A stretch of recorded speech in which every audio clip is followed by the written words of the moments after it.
Let us discuss about the wave function. We can represent the wave function by the letter psi. So what do you understand by this wave function? എന്താണ് wave function എന്നുള്ളതുകൊണ്ട് ഉദ്ദേശിക്കുന്നത്? ഇപ്പോൾ wave ഫംഗ്ഷനിലേക്ക് പോകുന്നതിന് മുൻപേ നമുക്കൊരു വേവിനെ കുറിച്ച് consider ചെയ്യാം. You consider a wave which is propagating. നമുക്കറിയാവുന്നൊരു കാര്യമുണ്ട്. If a wave is propagating, that is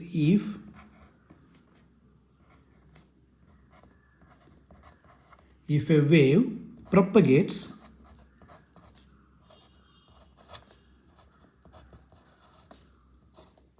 we know that some physical quantity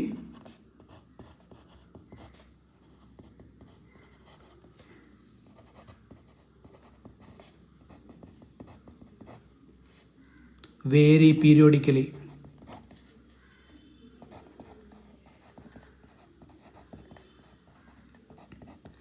That is, if a wave is propagating, some physical quantity will vary periodically. ഒരു wave propagate ചെയ്ത് പോകുന്ന സമയത്ത് എന്തെങ്കിലും ഒരു physical quantity പീരിയോഡിക്കലായിട്ട് അവിടെ vary ചെയ്യുന്നുണ്ടാവും. നമ്മൾക്കറിയാവുന്നൊരു കാര്യമാണ്.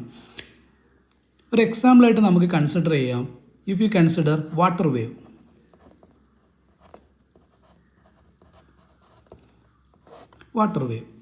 U consider water waves. അപ്പോൾ ഒരു വാട്ടർ വേവ് ഇങ്ങനെ പ്രൊപ്പഗേറ്റ് ചെയ്ത് പോകുന്ന സമയത്ത് അവിടെ ഏത് പാരാമീറ്ററാണ് അല്ലെങ്കിൽ എന്ത് ഫിസിക്കൽ ക്വാണ്ടിറ്റിയാണ് പീരിയോഡിക്കലായിട്ട് വേരി ചെയ്യുന്നത്? It is actually the height of water surface. It is the height of the water surface. Water waves propagate ചെയ്ത് പോകുന്ന സമയത്ത് അവിടെ പീരിയോഡിക്കലായിട്ട് വേരി ചെയ്യുന്ന ക്വാണ്ടിറ്റി എന്ന് പറയുന്നത് വാട്ടർ സർഫസിൻ്റെ ഹൈറ്റാണ്. വാട്ടർ സർഫസിൻ്റെ ഹൈറ്റ് മാറിക്കൊണ്ടിരിക്കും if a water wave is propagating. Height of the water surface vary periodically. ഇനി നിങ്ങൾ സൗണ്ട് വേവ്സിനെ കുറിച്ച് കൺസിഡർ ചെയ്യുക. If you consider the sound waves. അപ്പോൾ സൗണ്ട് വേവ്സ് പ്രൊപ്പഗേറ്റ് ചെയ്ത് പോകുന്ന സമയത്ത് ഏത് ക്വാണ്ടിറ്റിയാണ് പീരിയോഡിക്കലായിട്ട് വേരി ചെയ്യുന്നത്? അത് പ്രഷറാണ്. It is a pressure. ഇനി ഇതുകൂടാതെ നിങ്ങൾ മൂന്നാമത്തെ എക്സാമ്പിളായിട്ട് ഇലക്ട്രോ മാഗ്നറ്റിക് വേവ്സിനെ കുറിച്ച് കൺസിഡർ ചെയ്യുക.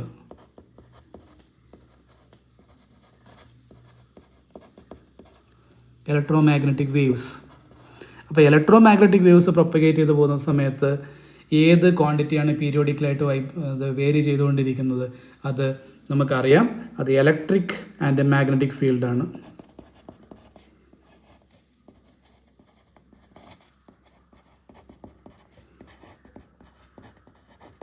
അതായത് ഒരു വാട്ടർ വേവ്സ് പ്രൊപ്പഗേറ്റ് ചെയ്ത് പോകുന്ന സമയത്ത് വാട്ടർ സർഫസിൻ്റെ ഹൈറ്റാണ് പീരിയോഡിക്കലായിട്ട് വേരി ചെയ്യുന്നതെങ്കിൽ if you consider A sound wave is propagating, അവിടെ പീരിയോഡിക്കലായിട്ട് വേരി ചെയ്യുന്ന ക്വാണ്ടിറ്റി എന്ന് പറയുന്നത് പ്രഷറാണ്. ഇനി നിങ്ങൾ ഇലക്ട്രോ മാഗ്നറ്റിക് വേവ്സിനെ കുറിച്ചിട്ടാണ് കൺസിഡർ ചെയ്യുന്നതെന്നുണ്ടെങ്കിൽ when the electromagnetic wave is propagating, which quantity is varying periodically? It is actually the electric and magnetic field which varies periodically. Okay, ഇനി നിങ്ങൾ തിരിച്ച് മാറ്റർ വേവ്സിലേക്ക് വരിക. മാറ്റർ വേവ്സ് എന്താണ് മാറ്റർ വേവ്സ് എന്നുള്ളതുകൊണ്ട് ഉദ്ദേശിക്കുന്നത്? It is a wave associated with the matter. നമുക്കറിയാം, de Broglie hypothesis അനുസരിച്ചിട്ട്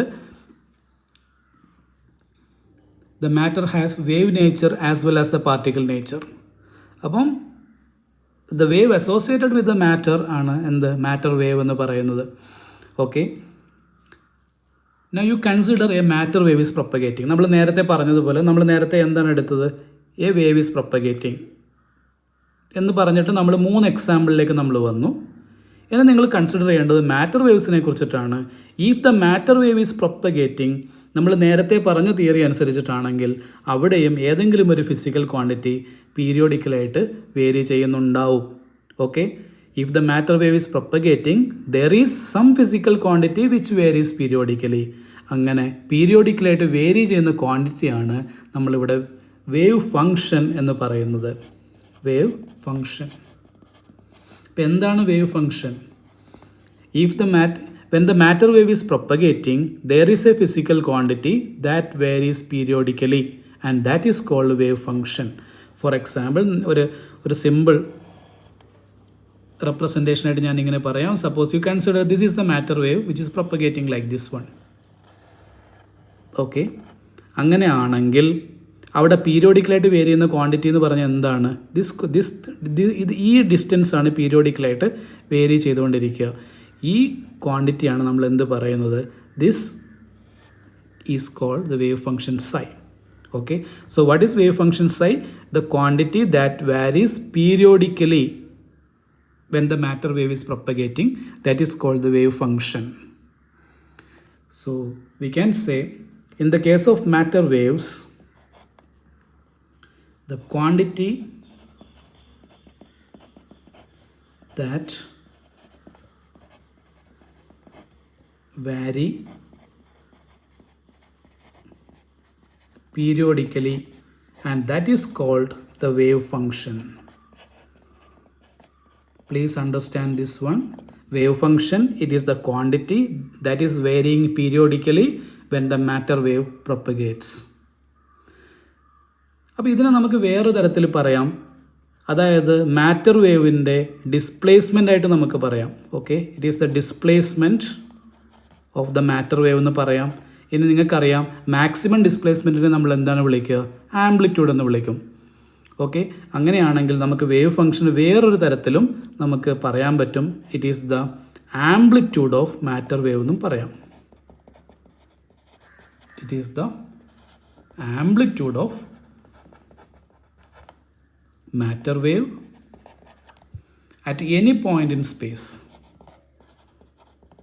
At any point in space. Okay. So what do you mean by wave function? It is a quantity that varies periodically in matter waves. Okay.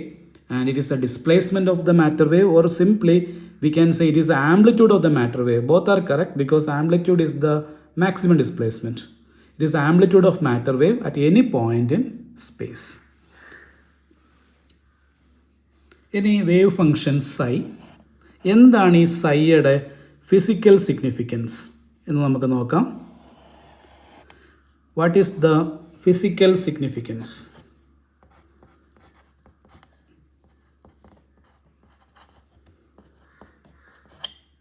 അതുപോലെ നമുക്ക് check ചെയ്യാനായിട്ടുള്ളത് ഏതൊക്കെ തരത്തിലാണ് നമ്മൾ wave ഫംഗ്ഷനെ interpret ചെയ്യുന്നത്. Interpretation എന്താണ്? ഈ വേവ് ഫംഗ്ഷൻ്റെ ഫിസിക്കൽ സിഗ്നിഫിക്കൻസ് എന്ന് ചോദിക്കുമ്പോൾ നമ്മൾ ആദ്യം പറയുന്ന ഒരു കാര്യമാണ് the wave function psi has no physical significance.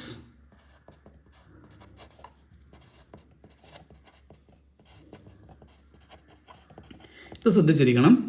Wave ഫംഗ്ഷൻ്റെ physical significance എന്താണെന്ന് ചോദിക്കുമ്പോൾ നമ്മൾ ആദ്യം പറയുന്നത് വേവ് ഫംഗ്ഷന് പ്രത്യേകിച്ചൊരു ഫിസിക്കൽ സിഗ്നിഫിക്കൻസ് ഇല്ല എന്നാണ്.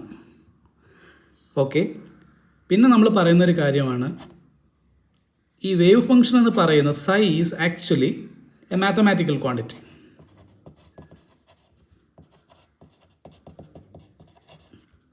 Mathematical quantity used to calculate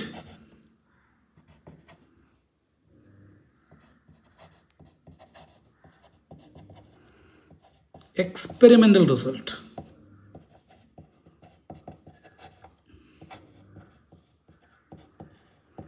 ഇത്ര ഓർത്തിരിക്കുക.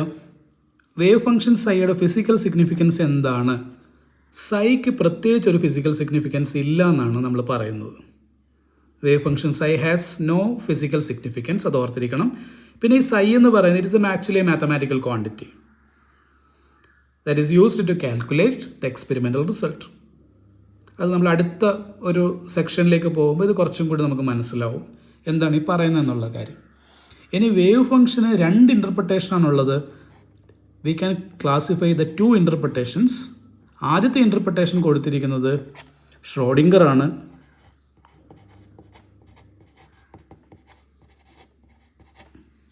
അതിനെ നമ്മൾ വിളിക്കുന്ന പേരാണ് ഷ്രോഡിംഗേഴ്സ് ഇൻ്റർപ്രിട്ടേഷൻ. ഷ്രോഡിംഗർ എങ്ങനെയാണ് വേവ് ഫംഗ്ഷനെ ഇൻ്റർപ്രിറ്റ് ചെയ്തിരിക്കുന്നത്? That is called Schrodinger's interpretation of psi. Then അടുത്ത ഇൻ്റർപ്രിട്ടേഷൻ എന്ന് പറയുന്നത് ബോൺസ് ഇൻ്റർപ്രിട്ടേഷനാണ്. ഈ ഷ്രോഡിംഗറും ബോണും They are two scientists. Okay, the first interpretation is given by the scientist Schrödinger, and that we will call it as the Schrödinger's interpretation of psi, the wave function. And the second interpretation is given by Max Born, and that is called Born's interpretation of psi. ഇത് രണ്ടും നമ്മൾ വളരെ detailed ആയിട്ട് അടുത്ത സെക്ഷനിൽ പഠിക്കുന്നതാണ്. Let us discuss about the Schrödinger's interpretation of psi. നേരത്തെ നമ്മൾ കണ്ടു ദ വേവ് ഫംഗ്ഷൻ സൈക്ക് രണ്ട് ഇൻ്റർപ്രിട്ടേഷൻ ഉണ്ട്. ഒന്ന് ഷ്രോഡിംഗേഴ്സ് ഇൻ്റർപ്രിട്ടേഷനും രണ്ടാമത്തേത് മാക്സ് ബോൺസ് ഇൻ്റർപ്രിട്ടേഷനും. അതിൽ ആദ്യത്തെ ഷ്രോഡിംഗേഴ്സ് ഇൻ്റർപ്രിട്ടേഷനാണ് നമ്മളിവിടെ പഠിക്കാനായിട്ട് പോകുന്നത്. അപ്പോൾ ആദ്യം തന്നെ ഞാനിതിൻ്റെ റിസൾട്ട് അങ്ങ് എഴുതുകയാണ്. എന്താണ് ഷ്രോഡിംഗേഴ്സ് ഇൻ്റർപ്രിട്ടേഷൻ എന്ന് ചോദിച്ചു കഴിഞ്ഞാൽ the interpretation is like this: psi square is a measure of psi square is a measure of particle density. ഇതാണ് Schrodinger's interpretation of wave function. നമ്മൾ നേരത്തെ കണ്ടു wave function psi has no physical significance.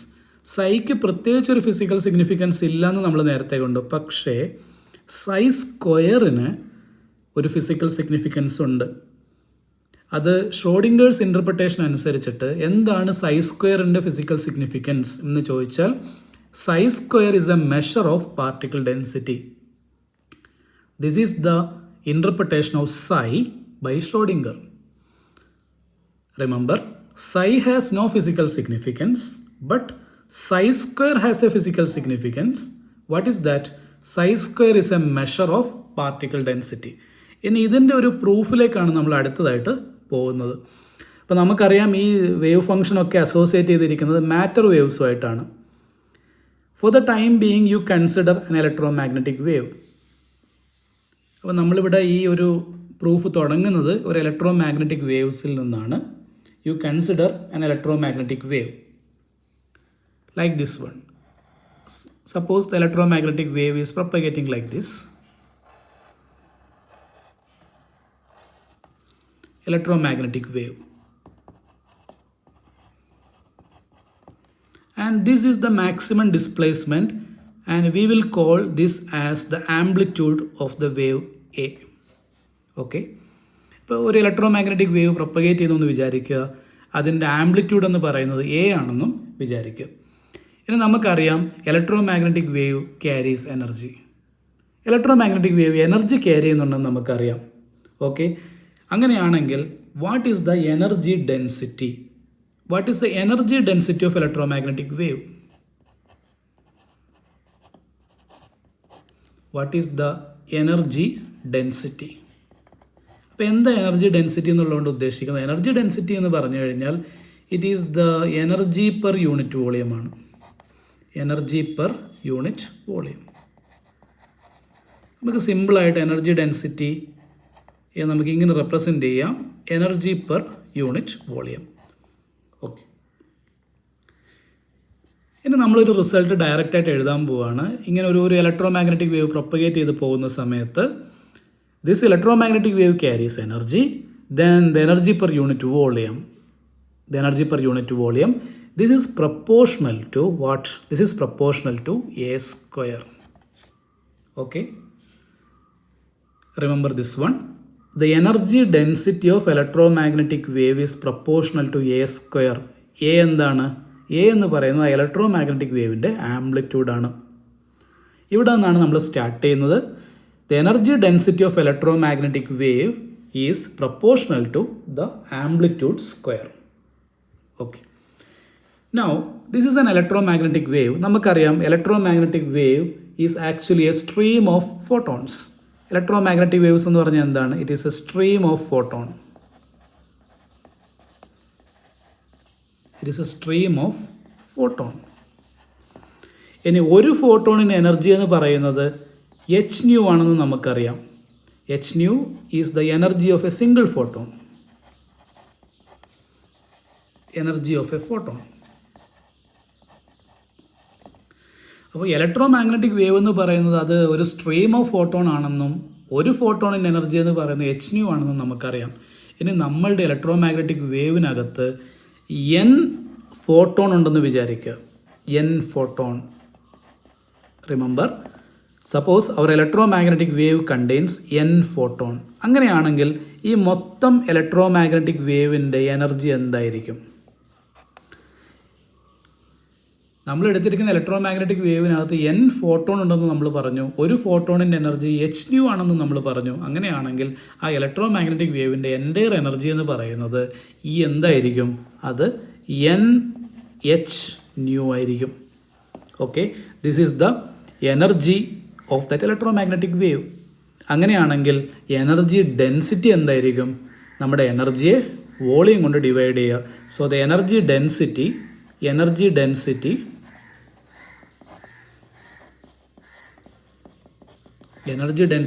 E എന്ന് പറഞ്ഞാൽ എന്തായിരിക്കും? അത് energy per unit വോളിയമാണ്. അല്ലെങ്കിൽ energy എന്താണ്? അത് Nhν ആണ്. Nhν by unit volume. ഇതിനെനിക്കൊന്ന് സിംപ്ലിഫൈ ചെയ്യാം. ഇതിനെനിക്ക് ക്യാപിറ്റൽ Nhν എന്ന് എഴുതാം. Capital Nhν. അപ്പോൾ എന്താണ് ക്യാപിറ്റൽ N? ക്യാപിറ്റൽ N എന്ന് പറയുന്നത് സ്മോൾ n ബൈ V ആണ്. സ്മോൾ n എന്ന് പറഞ്ഞാൽ എന്താണ്? It is a number of photon divided by unit volume. Okay, ഇതിനെ നമുക്ക് എന്ത് വിളിക്കാം? ഇതിനെ നമുക്ക് ഫോട്ടോൺ ഡെൻസിറ്റി എന്ന് വിളിക്കാം. ഇതിനെ നമുക്ക് ഫോട്ടോൺ ഡെൻസിറ്റി, അതായത് യൂണിറ്റ് വോളിയത്തിൽ എത്രമാത്രം ഫോട്ടോൺസ് ഉണ്ട് എന്നുള്ളതിൻ്റെ ഒരു മെഷറാണ് എന്ത്? Photon density. Photon it is A particle, therefore you can also say it is A particle density. It is A particle density. അപ്പോൾ പാർട്ടിക്കിൾ ഡെൻസിറ്റി ആണ് എന്ത്? നമ്മുടെ ക്യാപിറ്റൽ N എന്ന് പറയുന്നത് അത് സ്മോൾ n ബൈ V ആണ്. അതായത് ഇവിടുന്ന് നമുക്ക് ഡയറക്റ്റ് ആയിട്ട് കിട്ടുന്ന റിസൾട്ടാണ് the energy density E is equal to Nhν എന്ന് നമുക്ക് കിട്ടും. Energy density E is equal to Nhν. ഇനി നമ്മൾ തൊട്ട് മുമ്പേ പഠിച്ചിട്ടുണ്ട് ഈ എനർജി ഡെൻസിറ്റി എന്ന് പറയുന്നത് ആംപ്ലിറ്റ്യൂഡിൻ്റെ സ്ക്വയറിന് പ്രപ്പോർഷണലാണ്. ആംപ്ലിറ്റ്യൂഡിൻ്റെ സ്ക്വയറിന് പ്രപ്പോർഷണലാണ്. അപ്പോൾ നമുക്ക് കിട്ടുന്ന റിസൾട്ട് എന്താണ്? This is proportional to A square. Then what is capital N here?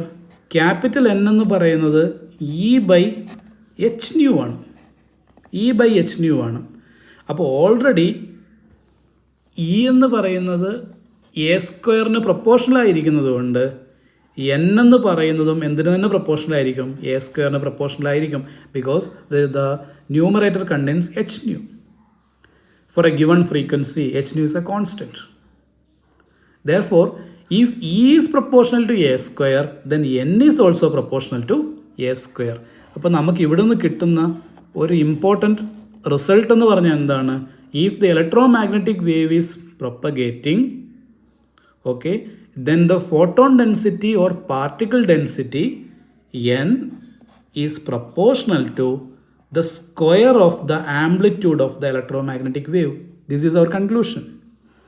If the electromagnetic wave is propagating, suppose it is contain small n number of photons, then the photon density or particle density that is proportional to the square of the amplitude. N is proportional to A square. That is particle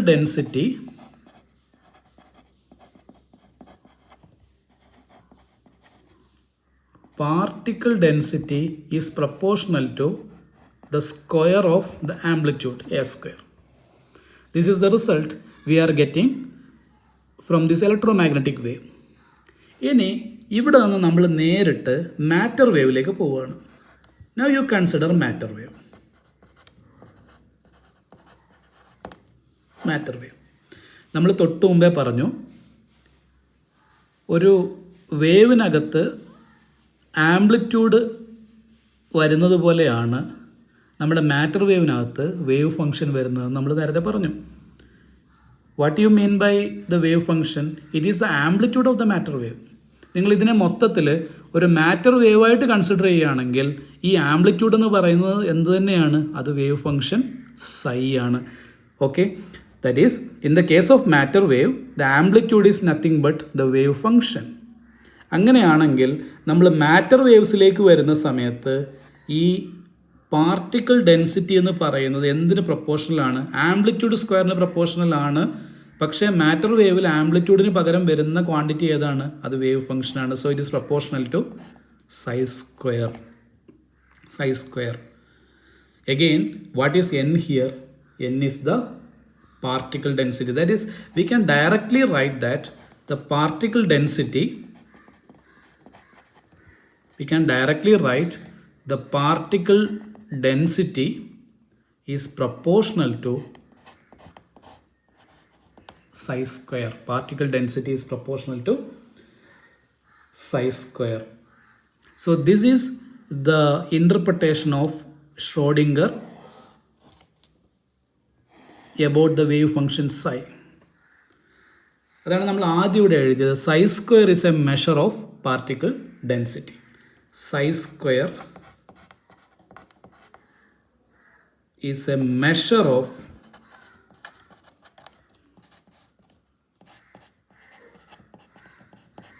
particle density. Now you consider charged particle. നിങ്ങൾ charged പാർട്ടിക്കിളിനെ കുറിച്ചിട്ടാണ് consider ചെയ്യുന്നതെന്നുണ്ടെങ്കിൽ if you multiply particle density with charge, നിങ്ങൾ particle ഡെൻസിറ്റിയെ charge കൊണ്ട് multiply ചെയ്താൽ നിങ്ങൾക്ക് കിട്ടുന്ന വാല്യൂ എന്ന് പറയുന്നത് ചാർജ് ഡെൻസിറ്റിയാണ്. അതും കൂടെ ഒന്ന് ഓർത്തിരിക്കുക. ചാർജ് ഡെൻസിറ്റി എന്ന് പറയുന്നത്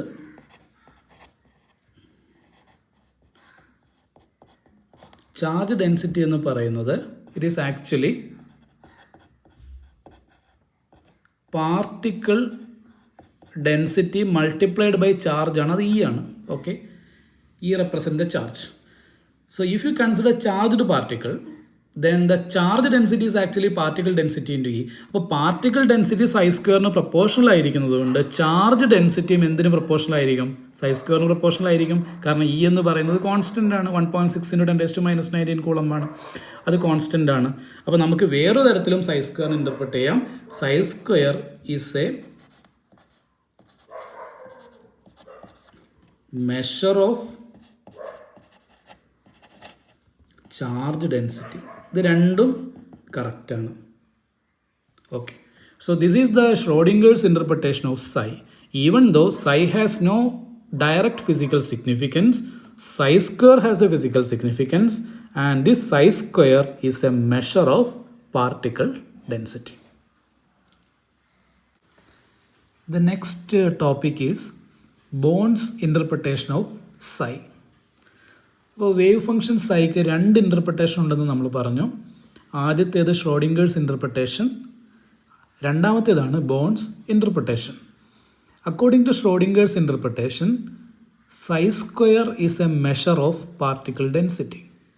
okay, psi square is a measure of particle density. Then according to Born's interpretation, എന്താണ് psi square? According to Born interpretation, psi square എന്ന് പറഞ്ഞു കഴിഞ്ഞാൽ psi square is actually the probability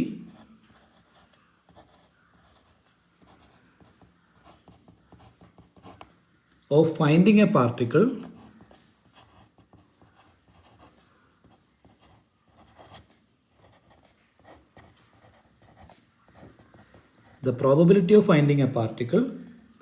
at a point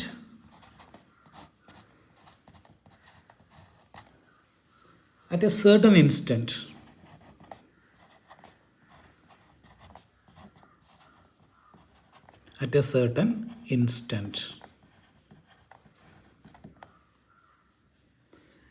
അപ്പോൾ Born's interpretation അനുസരിച്ചിട്ട് psi square is not a measure of particle density or charge density, but psi square is a measure of the probability of finding the particle at a point at a certain instant. ഇതാണ് second interpretation എന്ന് പറയുന്നത്.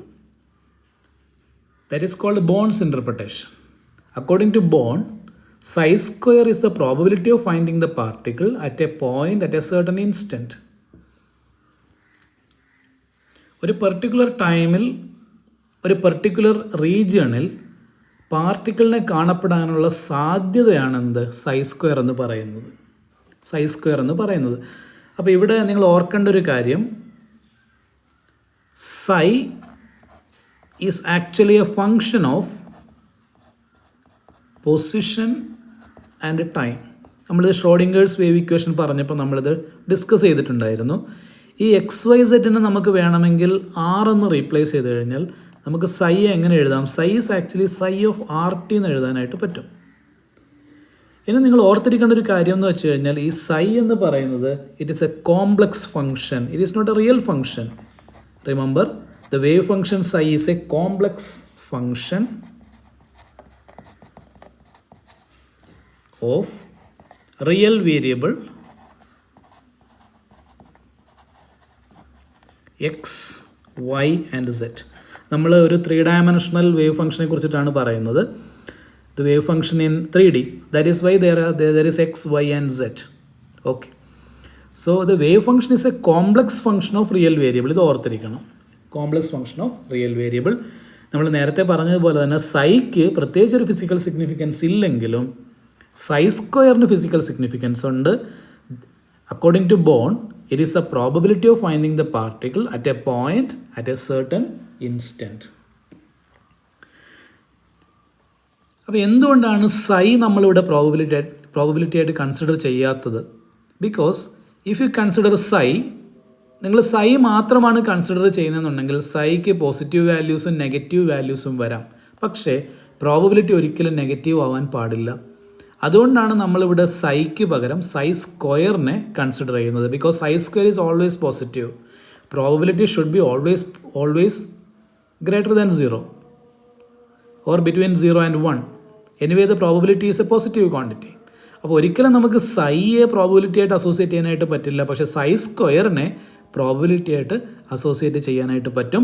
And that psi square it is a probability of finding the particle at a point at a certain instant. അപ്പോൾ നമ്മൾ പ്രോബബിലിറ്റിയെ P ആയിട്ട് represent ചെയ്യുകയാണെങ്കിൽ P ആണെന്ത്? This psi square. ഇനി സൈ ഒരു കോംപ്ലക്സ് ഫംഗ്ഷൻ ആയതുകൊണ്ട് നമുക്ക് സൈ സ്ക്വയറിനെ ഇങ്ങനെ റെപ്രസെൻ്റ് ചെയ്യാനായിട്ട് പറ്റും. You can represent it as psi star psi. അപ്പോൾ സൈ സ്റ്റാർ എന്താണ്? Psi star is actually complex conjugate of psi. Complex conjugate of psi. Psi square is actually psi star psi. Psi star is the complex conjugate of psi. അതുകൊണ്ട് തന്നെ നമുക്ക് ഇതിനെ നമുക്ക് എങ്ങനെ എഴുതാൻ പറ്റും? Probability is actually psi star psi. നമുക്കറിയാം psi is a function of r t and so it is like this one, or simply you can say this is equal to psi of RT square. So according to Born, psi square, it is the probability of finding the particle at a point at a certain instant.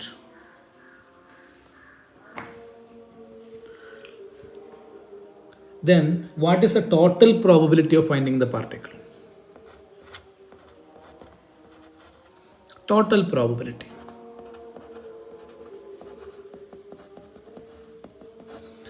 നമ്മൾ entire space consider ചെയ്യുകയാണെങ്കിൽ total probability എന്ന് പറഞ്ഞാൽ എന്തായിരിക്കും?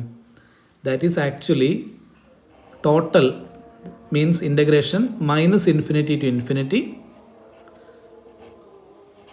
സൈ square d tau നമുക്ക് എഴുതാനായിട്ട് പറ്റും. So what is d to?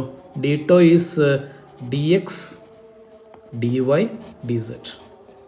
Okay, generally the probability is psi square, but what is the total probability? We are considering the entire space, then the total probability is integral -∞ to ∞ psi square d tau, where d tau is dx dy dz. നമുക്കറിയാം പ്രോബബിലിറ്റിയുടെ maximum value എന്ന് പറഞ്ഞാൽ അത് എത്രയാണ്? അത് 1 ആണെന്ന് നമുക്കറിയാം. അതുകൊണ്ട് തന്നെ integral -∞ to psi square d tau എന്ന് പറയുന്നത് 1 ആയിരിക്കണം. ഇതിനെ ബേസ് ചെയ്തുകൊണ്ട് നമുക്ക് വേവ് ഫംഗ്ഷനെ രണ്ട് രീതിയിൽ കാറ്റഗറൈസ് ചെയ്യാം. psi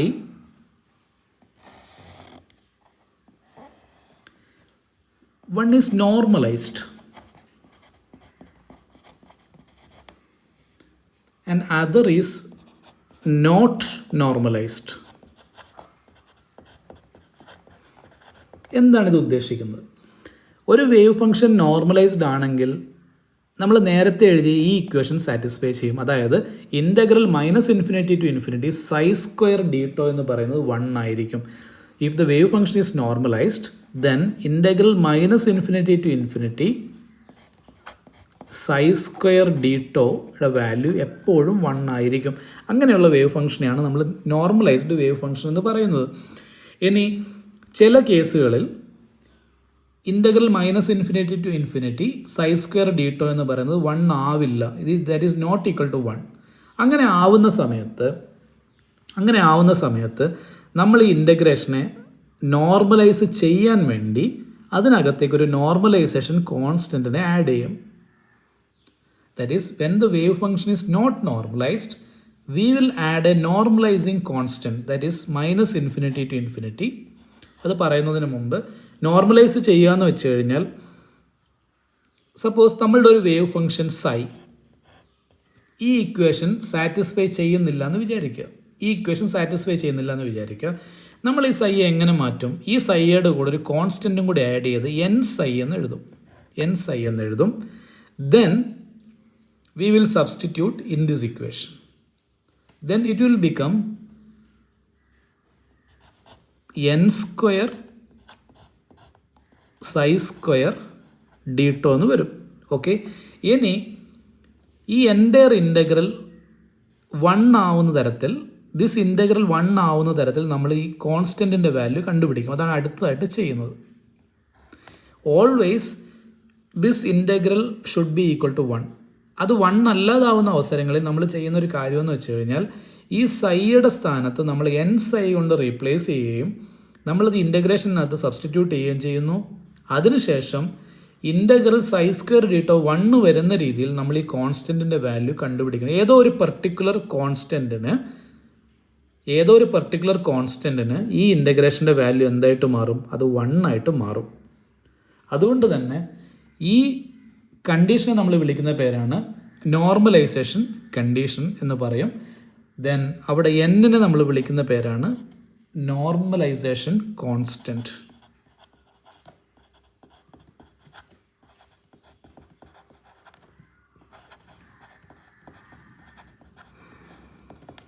okay, generally total probability 1 വരണം.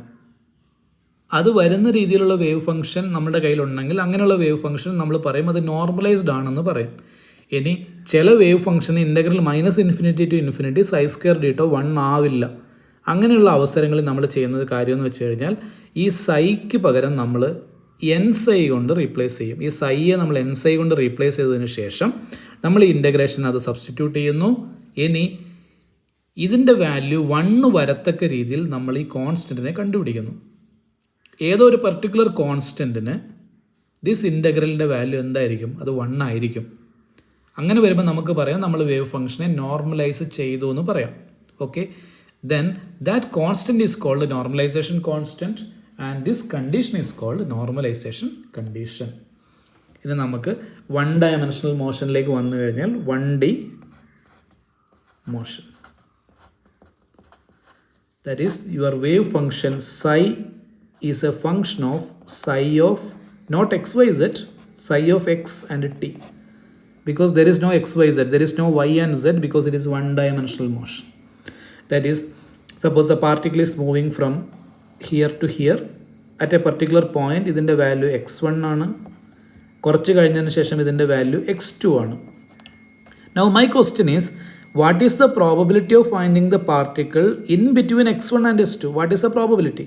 What is the probability of finding the particle between x1 and s2? Okay. അവിടെ നമ്മൾ ഈ ഇക്വേഷൻ ഉപയോഗിക്കുക.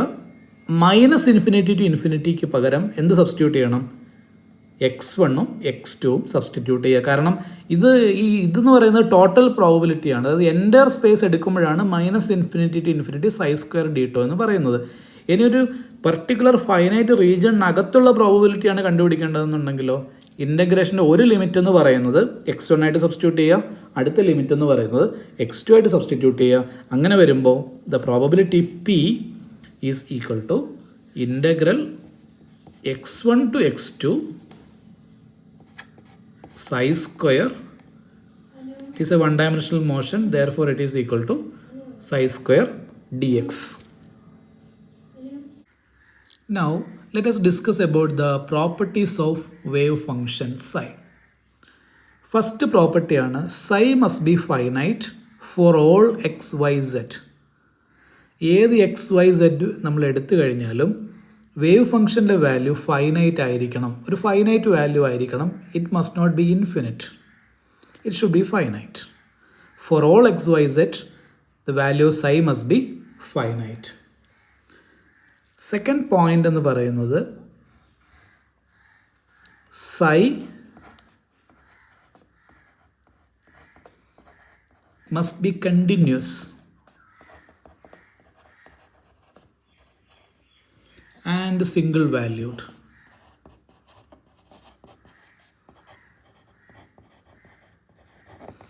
Wave function നമുക്കറിയാം, wave function psi is a function of x, y and z.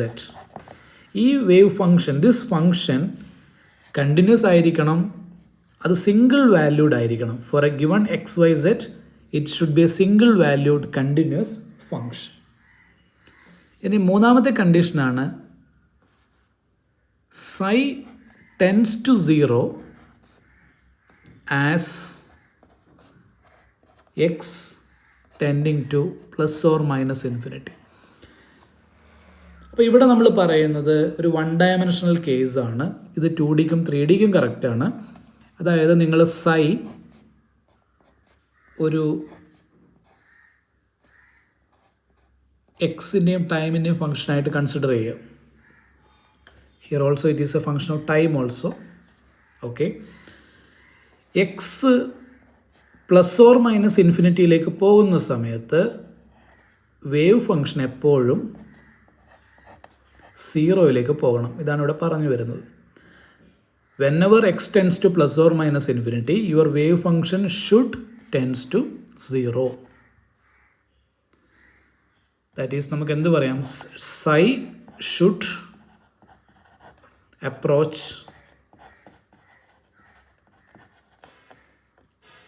to 0 as x tending to plus or minus infinity.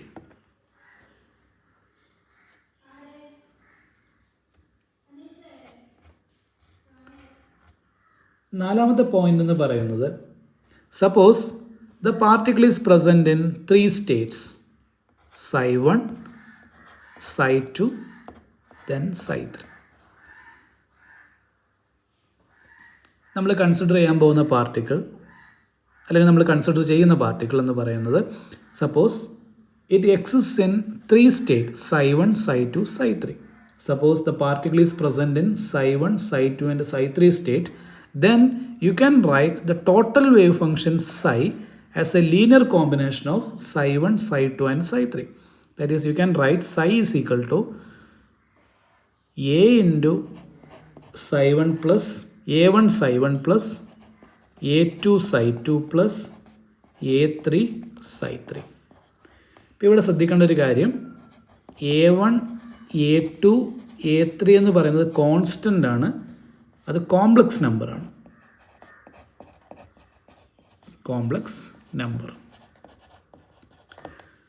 That is, our point number 4 says that suppose the particle exists in the 3 different states, psi1, psi2 and psi3, then you can write the wave function psi as, the wave function psi of the particle as the linear combination of psi1, psi2 and psi3.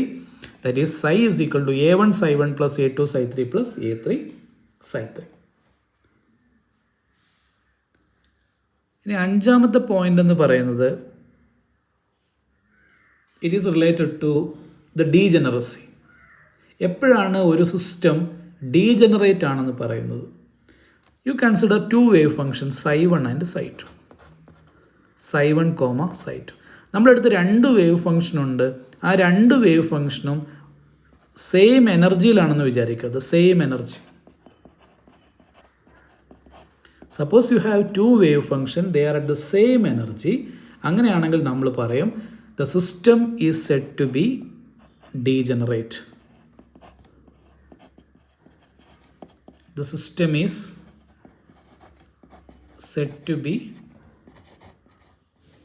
degenerate. ഇപ്പോൾ degeneracy means രണ്ട് wave function ഒരേ എനർജിയിൽ വരിക. രണ്ട് തന്നെ വരണമെന്നില്ല, രണ്ടോ അതിലധികമോ ആവാം. ഒന്നിലധികം വേവ് ഫംഗ്ഷൻ ഒരേ എനർജിയിലാണെങ്കിൽ നമ്മൾ പറയും ആ സിസ്റ്റം ഒരു ഡീജനറേറ്റ് സ്റ്റേറ്റിലാണെന്ന് പറയും. ആറാമത്തെ പോയിൻ്റാണ് ദ ഓർത്തോഗണാലിറ്റി കണ്ടീഷൻ.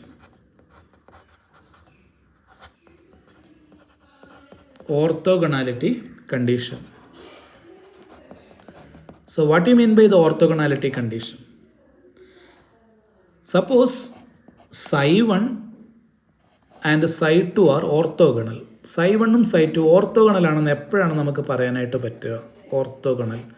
ഈ രണ്ട് വേവ് ഫംഗ്ഷൻ ഓർത്തോഗണൽ ആവണമെങ്കിൽ suppose it is orthogonal in the interval A B. ഇപ്പോൾ ഒരു എ ബി ഇൻ്റർവെല്ലിനകത്ത് ഈ രണ്ട് വേവ് ഫംഗ്ഷൻ ഓർത്തോഗണൽ ആവണമെങ്കിൽ ഈ രണ്ട് വേവ് ഫംഗ്ഷനും ഒരു കണ്ടീഷൻ സാറ്റിസ്ഫൈ ചെയ്യണം. അതാണ് ഇവിടെ എഴുതുന്നത്. Integral A to B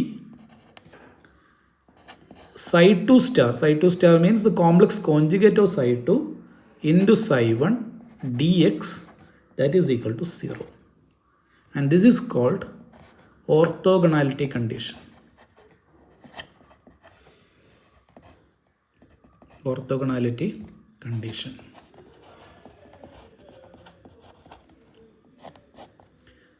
So let us revise the properties of the wave function psi.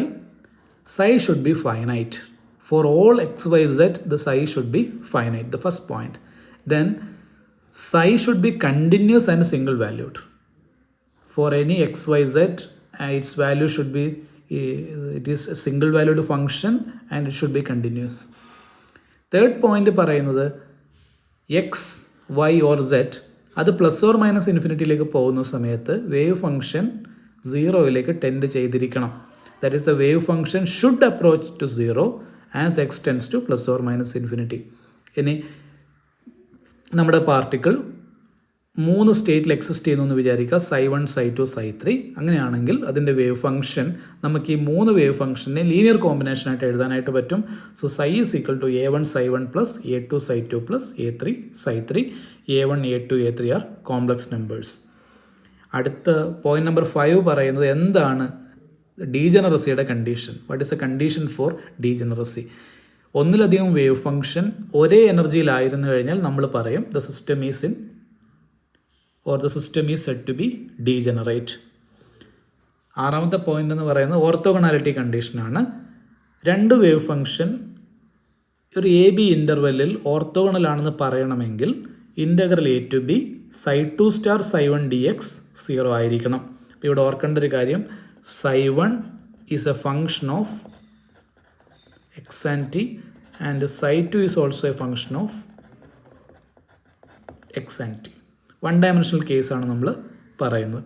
ഇതൊക്കെയാണ് വേവ് ഫംഗ്ഷൻ്റെ പ്രോപ്പർട്ടീസ്.